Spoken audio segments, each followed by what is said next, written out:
Hello? Hello, Yes? Christian Prince. Yes, you are live on air. Okay, well, I'm live here too, and I just want to call you to tell you my experience and that I was Muslim, Okay.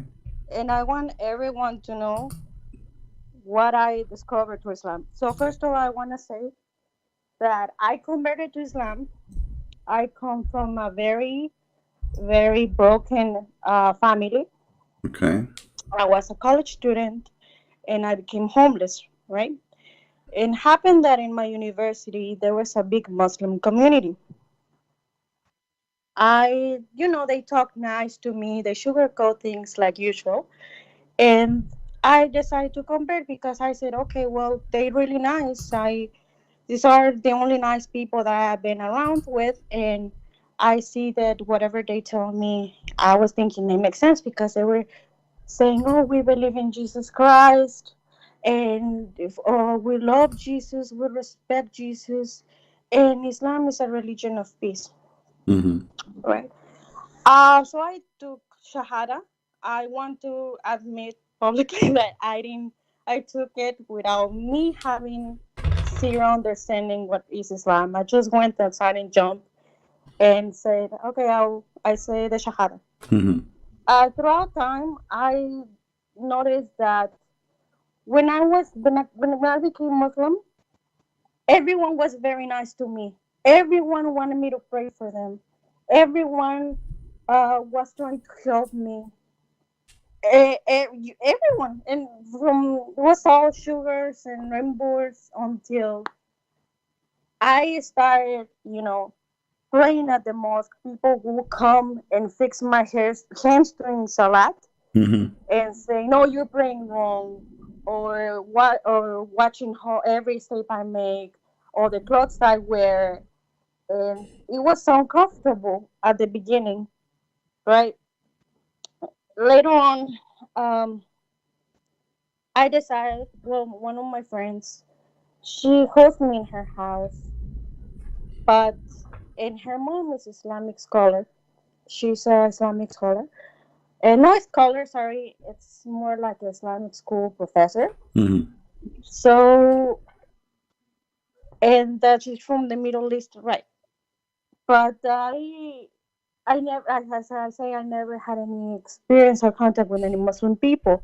So they taught me Islam, but the way that they taught me Islam was very, very aggressive. I'm from Latin America. Mm-hmm. I want to say I'm Latina.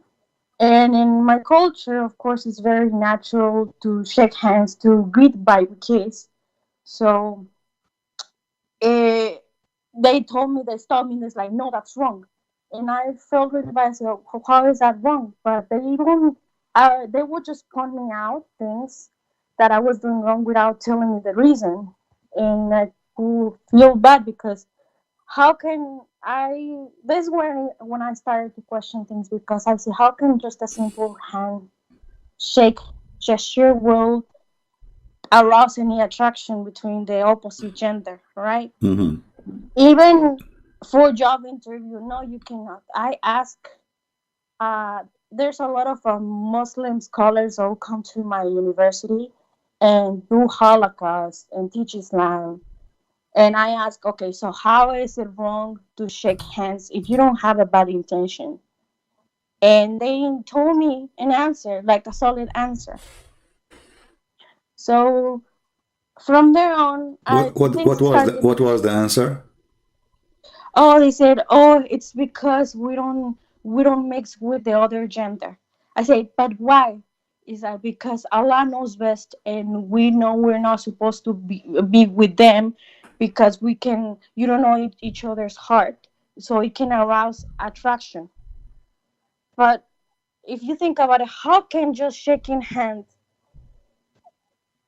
arise attraction to another person? Like I'm just greeting the person, right? Mm-hmm. So from there on, I started like getting like a bad feeling, but I didn't listen to my gut, so I just went on. I just went on and tried to learn. I actually was really trying very hard to learn Islam, to pray, to memorize Quran, and to understand what Islam was, because I everyone around my environment was very religious, very religious, and I wanted to be that way, like, and uh, for for example, they would tell me you have to memorize Quran because when you die, they're gonna ask you who's your prophet, what you believe on. They're gonna tell me to recite the Shahada, and they told me to that I have to memorize Quran. And then I started asking myself, well, how am I gonna memorize something I can barely understand? But like sometimes I would do something and question myself. But as I said, I didn't follow my gut this time until I actually started reading the Quran. And when I started reading the Quran, I got very shocked because I say, why? Like, is this really true? So I went and I asked many sheikhs, many scholars about that, and they would say that, oh, you're not understanding Arabic. You need to understand the context. You need to learn Arabic because it's classic Fusha Arabic. But I want to ask you, Christian friend, something. How can people teach Islam or want to do? Um, they want to do dawah on not on converts if they say that Arabic is a really high level language that no one can understand. How can they try to teach something that is high level to people that barely can speak Arabic? That's my question. Well, what they said partly is true. Nobody can understand. The Quran is a very stupid book. So if we give the Muslims a verse in the Quran, and we ask them what this verse means, you will see they have 1,000 interpretation, if not a million. So how a language which is sent by Allah to guide us, they themselves cannot understand, and they cannot have the same interpretation for, what is the message there. So the Quran is a very stupid book made by a very stupid writer, and because of that, doesn't make sense. Actually, if I go to the comment, there's a Muslim, he posted in the comment. Let me see if I can find it in the previous video. He said, how you say in the chapter of Mary, chapter 19, he said how you say that the Quran is not connected, doesn't make sense. The verse before and the verse after have nothing to do with it. So he mentioned that the verse of the chapter of Mary as an example, all of it is about Mary. But is it true? If we go right now to the chapter of Mary, we will find that the part about Mary is just little. The most of the part have nothing to do with Mary. Here we go. This is about Mary. This is about Mary. This is about Mary. No. And then what is this? This is about Mary. This is about Mary. This is about no. And then here he speaks a little bit about Mary, and then he starts speaking about things have nothing to do with Mary and have nothing to do with the teaching of Christ. Like, who is the one is who is the one is talking here? So in the Quran there is no connection between verses, and there is no connection between a verse and the one after it. He talking about Mary. Okay, here we jump to Moses, and then we jump to Aaron. Why? Because Muhammad, he think that Aaron is the uncle of Isa, and who is Isa? We do not even know who is this name. So the Quran is a very stupid book, and this is why the Muslim, they try to fix the Quran. So when the Quran says he found the sun set in murky water, the Muslim, they have to add words to the verse in order to fix it. So they say it appeared to Alexander the Great that the sun set in, but Allah never said it appeared to him. He said he found it. So in order to fix stupidity, they have to fix the language. and they have to add words. So how the Quran is an amazing book, high level of language, when the Quran is given wrong meaning, a wrong purpose of it. You know what I mean? I understand. I understand. And this is my question, like, why they even try to do dawah? Like, if they know that there's something's wrong, and they claim that the translation it's inaccurate, how in the heck they try to still convert people into Islam? Like, that's Well, that's my you see, it's like you're asking the Satan why he's trying to fool you. That doesn't make sense. So you should know that this is a satanic religion, and a person who follow it, he is possessed with the devil. So his a duty, they're a prophet. They have videos about a guy, a Muslim guy who made a Jew. I believe this is a fabricated story, but the sheikh is proud about it in YouTube. So he said, this is how we can, this is look how smart our brother here. So he said, there is a Jewish guy, he is a neighbor to a Muslim. The Muslim guy, he keeps saying to him, why you don't convert to Islam? Convert to Islam. Islam is better for you, etc. So the Jewish guy, he said, you know what, I don't really mind converting to Islam, but I like to smoke and I like to drink. The Muslim guy said to him, who told you you cannot do smoke and drink? You can. The Jewish guy, he said, really? He said, yeah, just say Shahada. Say Shahada. The Jewish guy, he said Shahada, and he became a Muslim. Now, the Muslim, he grabbed a cigarette to smoke. The Muslim, he said to him, you cannot smoke. The guy, he said to him, but you told me I can. He said, yeah, I said that to you before you said Shahada. So they are saying that this guy, the Muslim guy, he tricked the Jewish guy to save him. He lied to him to save him. This is a good lie. Islam without lies dies. So they justify their lies by saying that we lie to save the people. We enslave you to save you. So if we go actually here in the hadith, let me show you this in the hadith. If you ask a Muslim why you attack people, nations, and enslave them and take them as sex slaves, why you do that? They say to you the answer in what the Prophet said. okay. Read carefully. Abu Hurairah reported that the Prophets as saying, God charmed with people who will enter paradise in chains. They will enter heaven in chains? Why they will enter heaven and they have chains? Doesn't make sense. We have to search more.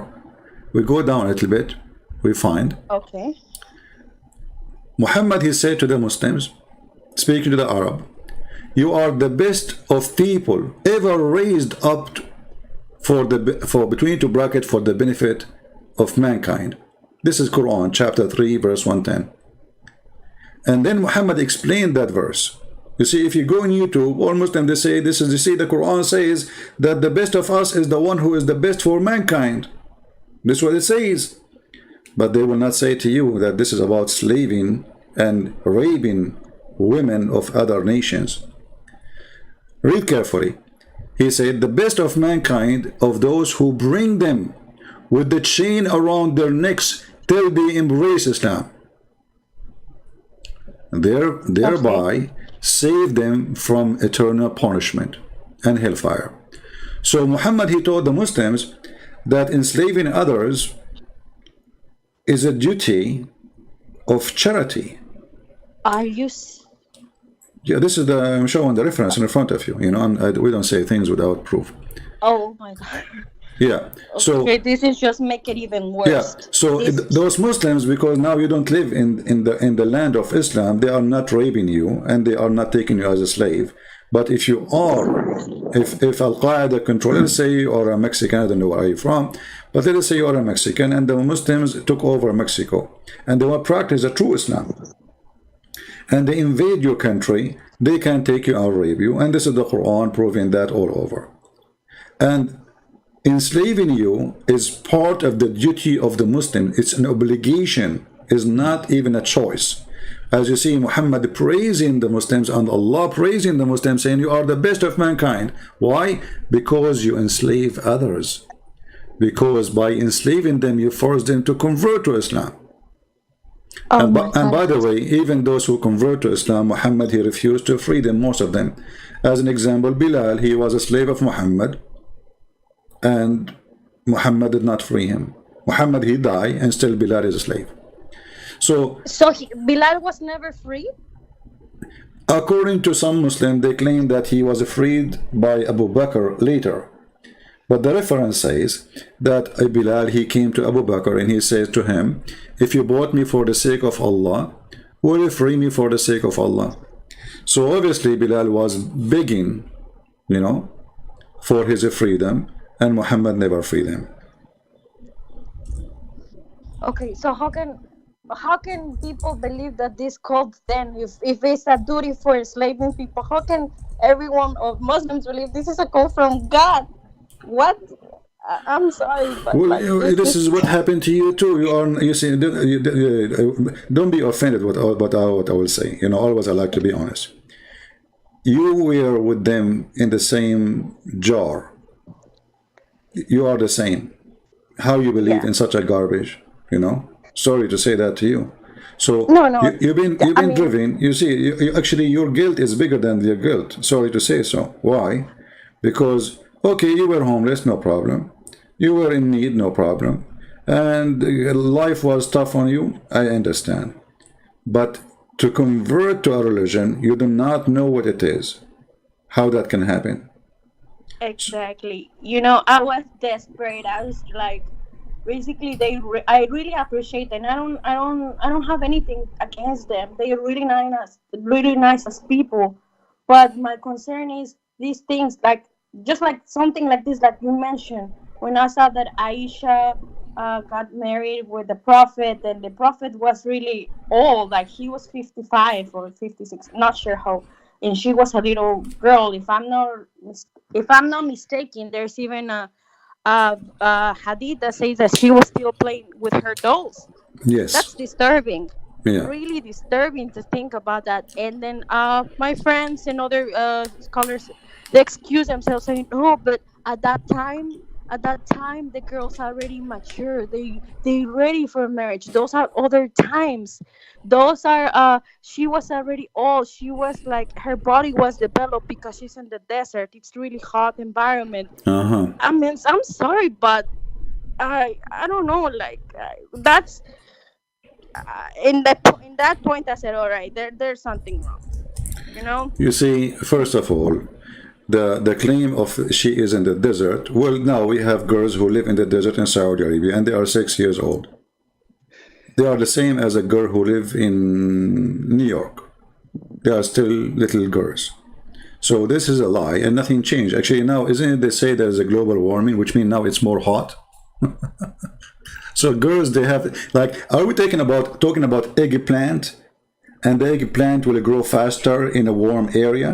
That is a stupid statement. You know, this is a human being. He have stages. He grow old by days, not by being exposed to the sunlight. We are not plants. So this is a false answer for a false cult to protect a predator, sexual predator for children. And until now, according to Islam, there's no age limit for how Muslim he can marry. Actually, you can watch my videos. It's in YouTube. Search for sex with infant. Debate with infant. The Muslims in their book, they says that it's forbidden for a Muslim to have intercourse with an infant. It's forbidden. However, he can, excuse my language, he can put his private part between her legs, but he don't enter. Infant, What? 1 day old. Go watch the debate. Go watch it. You know, it's in YouTube. Just search for it. You know. Of course. And the Muslim he was debating, and we are showing the reference in the screen, and we can show it right now. So this is an extreme, bad, ugly, disgusting cult. And the only way to defend this cult is to lie. And now they have articles saying that Aisha, she was 18. But all of us, we know that Aisha, when Muhammad died, she was going through 18. She's not 18 yet. So Muhammad, he married Aisha after he died. So in order to avoid the problem, they start making false article about the age of Aisha. But Aisha herself, I mean, look at this. Is it Aisha saying I was 6 years old? You know, she is the wife. She is the one who was with the Muhammad. So she was 6 years old. She became a wife. According to Aisha, by the age of 9, he did intercourse. But between 6 and 9, he was molesting her. This is Oh how my. bad this man is. He's a criminal. I'm sorry, but like it's even more even disturbing about listening to this. I mean, but yeah, and I want to, okay, so I want to continue. All right. Thank you so much for your reference, and thank you. No, like I want to say that yes, I was stupid, and I admitted of going joining something without further research. But when people is vulnerable, they believe on anything and everything, or they like any slight spark of hope. They go for it, Mm-hmm. right? And thank God, I did well. Like I ended up finding a job after I graduated with my engineering degree, Mm-hmm. and everything went well. Thank God. But um, in the process of me, like when I still had those questions, I I met someone, and I we decided to get married. He's Arab from the Middle East, right? Mm-hmm. Mm-hmm. Where we got married and everything. I was still a Muslim. And this time I want to say I was still a Muslim. And he actually decided, he say, "Oh my God, I love you, and it's better for me to marry you because I wanted to marry a girl to convert her to Islam, but it's even easier because you're already Muslim." So I guess he liked the idea of me being a convert to Islam, so he could teach me Islam. I don't know, Mm-hmm. but so we got married and everything, and here I am. I'm still married to him, but I had an accident, and we had a very very bad accident, and in that accident, I he got really bad, and I also got really hurt, and I was I don't know what happened. So something changed my life inside of there, and I thought that I was really gonna die, and I really thought that it was the end for me. And all of a sudden, I say no. I I I I turned myself. I don't know how, but I turned myself back to Jesus again, to Jesus Christ, Mm-hmm. and I say, please, I give my life to you. Like I really don't want to die, and I hope that nothing happens to him, to my husband. And can you believe that after I prayed that, like I got better, we got better, and he got out of he was in an intensive care, and he got out of intensive care. Okay. So I prayed to Jesus and I say, "What is going on?" And he felt also he fell out of status in his visa because he's from obviously the Middle East. And the lawyer told me I went and he told me he violated the conditions. It's most likely that he will get deported. And again, I went. I turned myself to Jesus and I said, "Please, please don't take him away from me." Well, I even though he's Muslim, but I put his life in your hands, and I put my life in your hands. But please make our situation better. From there on, I felt a very, very peace in my heart, in my head, because I want to tell you this. Even when I was Muslim, I'll pray 10,000 rakats. I'll pray at night. I'll go to the mosque, and I was still feeling disturbed in my soul. I was not feeling in peace. I wasn't feeling calm. I had there was something missing in my life. I had no peace whatsoever, Christian Prince. Mm-hmm. But after the accident happened and after I prayed, believe me, that peace came back. And I want to tell you that my husband, by the grace of Jesus Christ, he has now a permanent resident card. In the interview, like he didn't know, like the interview went bad, but I stay up praying and reading the Bible before the interview. And the same day after even though the interview went like crap, but we got approved. And he told me, how did this even happen? How this even happen? But I can tell you that me putting my life and my hands in Jesus Christ was the best thing that I could ever do. I was blind. I didn't have any peace. But after I started watching your videos, Apostate Prophet and David Woods, I start having a much clearer understanding of what I got myself into. And today I regret deeply of having putting myself in the situation. But my I think that everything happens for a reason. And I want to say thank you because you're doing an amazing job and you're letting people to open their minds and their hearts and their brain.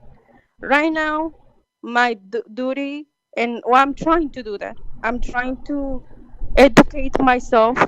I'm trying to learn more because I would love my husband to see one day the light of Jesus Christ. Because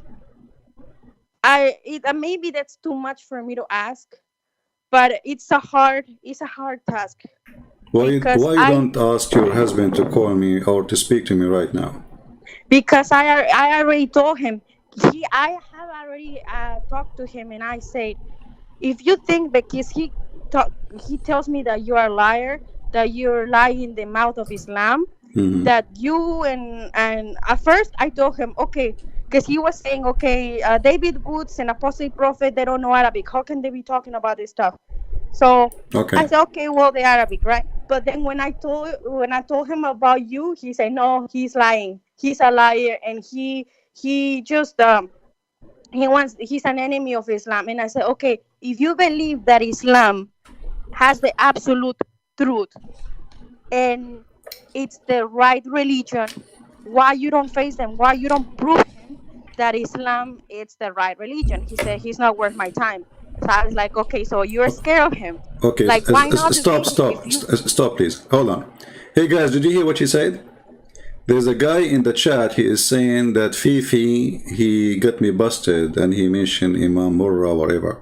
I say to all those Abdul, this lady who was an ex-Muslim, she just said to you something very important. As long as I did lie, call me and show me the lie, and then record it, and then spread it around and let people laugh. Why you don't face me with my lies? How come you are so good and show that Muslims that I'm lying? In a video you make debating yourself and you win. For sure you will win. Muslims support you, whatever you say.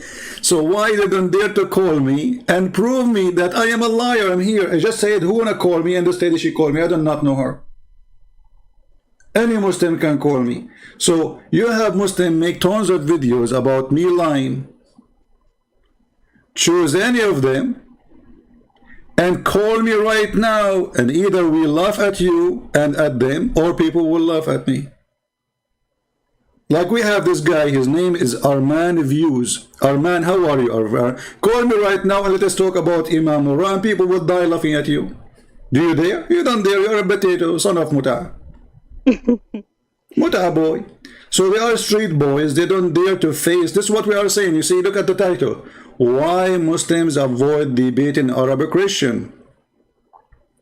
Because all what they say here will prove to be false. Otherwise, trust me, they will be lined up to call me and to get me busted. But because they know that they are no match, they knew that they have nothing, they are bankrupt, they don't dare to call me. And in the same time, we have this guy who is saying, Fifi, why you don't ask Fifi to let me call him? I will call him right now. And he can choose any of the lies I say to talk about it. Anyone. We can start from lie number 1. So they are a bunch of kids, and you Muslims are desperate. And here we go. Number 1 lie, let me remind you. Your sister, she said that Aisha, she was a growing woman. She had her menstruation already. And we showed in the video and in the hadith that this is absolutely a lie. Because at the age of 14, still she don't have her period. So who is the one who lie? The sun set in murky water? Oh, it doesn't say that, CP. It appeared to Zulqarnain that it is sitting in murky water. And then this Abdul, this is why they are so angry from me. They said, this is the correct hadith, apostate prophet. Which one? Which one?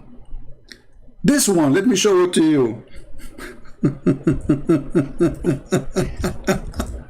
Sorry, I will let you stay with me a little bit, you know. Okay. This is the correct hadith, okay? Okay, what is the correct hadith? What is the one, you know? This is the correct one. Okay, this is the one explain Islam for us. Yes, I agree with this hadith. This is absolutely the authentic hadith. Go and watch the video and die laughing. And what is the authentic hadith which those little girls they agree with? They said that Allah Prophet said to Abu Dhar, do you know where the sun set? I replied, Allah and his apostle know best for sure. They associate the name of their prophet and the knowledge of their God with the knowledge of Muhammad. They are mushrikeen, kuffar. He said it goes and prostrate underneath Allah's throne. And Susu and Mimi and Fifi, they say, yes, this is correct. We agree with that. But this is what really, this is alone is enough to prove Islam to be shish kebab. As long as they agree, all of them about it, that this is authentic and this is true and this is the hadith which is telling the truth. Your prophet teach that the sun goes every day from the east to the west and sleep and the, excuse my language, enter the butt of Allah. Oh. And then the sun will ask Allah for permission to go back. And then Allah, when they will refuse, because this is the judgment day time, and he will say to the sun, go back where you came from. So who is the one is lying? Abdul's. Who is the one is lying? Now you cannot say they don't agree. They say they agree with this hadith. And the video is there. They agree with it. They said, yes, this is the authentic hadith. Here the Prophet, peace be upon him, he respond to you. He respond to us? Absolutely. I want to ask Go ahead, lady. Go ahead, sorry. Huh? So I was making the comparison of Muhammad, right? My understanding is that he's a caravan robber. He had multiple wives. He was asking for zakat. Not zakat, sorry. Jizya. And these characteristics, if you think about it, he killed people that went against him. Okay, if you think about it, these characteristics, I put Muhammad and then I compare it to a cartel leader. That's what they do. They like women. Yeah, exactly. They go against whoever that kills them. And then in Latin American countries, what they do is they ask for to business for tax protection money. Right. This is Islam. And if you don't give it to him, you kill them. So that's what a cartel leader does, right? Actually, the mafia, the word mafia. The word mafia is coming from Islam. The word mafia, maybe you do not know. When the Muslims occupy part of Europe and they withdraw when they lost the war, then the criminals, they took over the business of the Muslims. So they come to the stores and they say, the same you used to pay to the Muslims, you have to pay us to protect you. The Muslims, they force you to pay, otherwise pay or die. So the mafia started with Islam. Even the word mafia is an Islamic. The word assassination is coming from Islam. This is coming from the word from the person. His name is Hassan al-Hashash. He's a person who built a castle, and he give drugs to the Muslims, and then he send them. He sent a letter to the princes or rich people saying, "Pay me or die." And if you don't pay him, he will send one of his addicted to assassinate the person because he refused to pay. This is exactly Islam today. Islam today, convert or you die. We will send you a person to stab you. Just yesterday, a Somalian person, he stabbed 4 Italian women, and a child, he is 6 years old. Go search the news. So this is Islam. Islam is a religion of assassination. It is a cult. It is about sex. And if we ask Muslims, and those who are proud about their prophet, if we go in the Quran right now, we will find that Allah, He made a chapter or a verse in the Quran about the private part of Muhammad and how to make him happy. And this is only a privilege to the Prophet. And what is the privilege saying? That Muhammad, he can sleep with all those women. In the top of that, any woman she can offer herself to the Prophet to sleep with him. What does this have to do with God? A person already have tons of wives and he have tons of sex slaves. Why he need women to offer themselves? And those women, if we go and read the interpretation, it says that if a prophet, his eyes fall into a woman, and even if she is married, her husband must divorce her immediately. What kind of a prophet this prophet is if his eyes fall into a woman? Like now you are married to this Muslim guy, right? Mm-hmm. So if Muhammad come to your house and he like you, your husband must divorce you so the prophet, he can have you. And trust me, your husband, don't say bad words, please. I'm sorry. And your husband, he will do it happily. He will do it happily. And tell your husband, what about you call this guy and ask him to challenge him to show us what he just said about if Muhammad, he saw me, you have to divorce me so he can have me.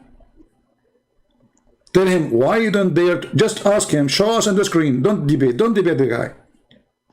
Tell him, I challenge you to show me that the prophet Islam teach that. And the prophet, he do that. Actually, he did that to his own son. He went to the son, that's his own son, he flirted with the wife, and all of this is in their books. Every single word we just said, it is in their books, and any Muslim can call me and prove me wrong. I will give you a few minutes to finish your story, my friend, and we continue. So okay. And I'm sorry, I didn't mean to curse. It's just that it's all right. I was very shocked to say. I mean, honestly, like it's horrendous. Like I have no even words to say it, but like,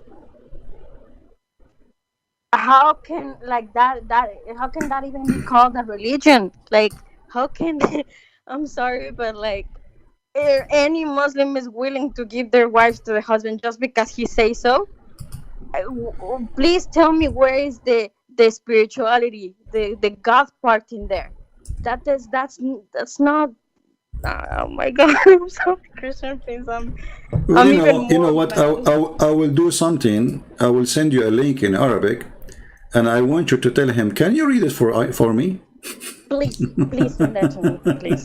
Yeah, tell him, are you proud about your prophet? And by the way, you do not need him to translate, because you can use Google Translation. You know what I mean? You do not need him, okay. Because if he tried to lie to you and says it doesn't say that, get him busted. Say, hey, listen, let us use Google Translation, and this is your official website. I can give it to you. Actually, let me give it to you from the official government website of the Kingdom of Saudi Arabia. So he will not say, oh, this is a website, anyone can make a website. This is government website. Let us go there. Here we go. This is the official government website of the Kingdom of Saudi Arabia, and this is the link. I will give it to you in Skype.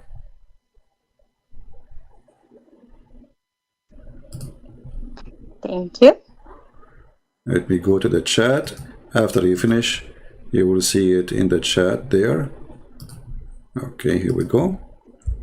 And now I will say thank you for calling us, and I will be waiting for your husband. Tell him be a man. And I advise you, my friend, this person, sooner or later, he will divorce you and he will find a new wife. Just wait. Time will come. This is because as long he is a Muslim, this is what Muslims do. When the woman, she get a little bit older, she gave him some kids, she got a little bit choppy, he go and find a brand new wife in the Middle East. As simple as that. I'm just sharing the truth. Even their prophet, he said, why you marry a previously married woman? Why you marry a woman, she is not a child? And I can show you the reference right now. Muhammad, he encouraged them to marry children who they are virgins, so they can be amused by them and they have fun. This is the reference in the front of us. You see, this is the story. A man who married a woman previously married, or let us say she is not a virgin. So according to Muhammad, the correct thing to do is to go and find a little child. She is a baby, and to marry her and have sex with her. And here you see actually, because if you say to you, oh, it doesn't say she is a little girl, it says that. It says the guy, he said, he answered the prophet, he says, the reason I did not marry a child, a young daughter, a young girl, because I want a woman to take care of my orphans. My brother, he died, and I needed a woman who should take care of them, not a girl like them. And let me give you the reference too for this one, so you can show it to your so-called husband. You know, by the way, I don't know, you said you are a Christian. A Christian cannot marry non-Christian. I'm sorry, by the way, I want to say that I had no idea about that because I was Catholic. My background is Catholic, but now I'm Christian, so I didn't even have a I'm not clue asking you to about this. divorce the guy. I'm saying, according to the Bible, a Christian woman, she cannot marry a non-Christian. However, you left the faith, and when you married him, you were not a Christian. So, you know, that can let it go. But this is, in Christianity, this is not married, because Muslims, they don't marry. Muslims, they have sex contract. It's called nikah. Nikah means the F word. So you sign a contract that he can excuse my language. He did not sign a contract he can marry. There is no marriage in Islam. This is why they are encouraged to start with 2 and 3 and 4. And actually, according to some, there is no limit. But if you could not do that, you go for 1, which means Islam did not say you start having sex with 1 as a wife. Islam start with having sex with 2 and 3 and 4, etc. And if you could not do all of those, then you go to the bankruptcy, which means you sleep with 1 only. That is not marriage. A person who believes that he can have many women, obviously he don't believe in marriage. The more that you tell me about this, the more disturbing it gets.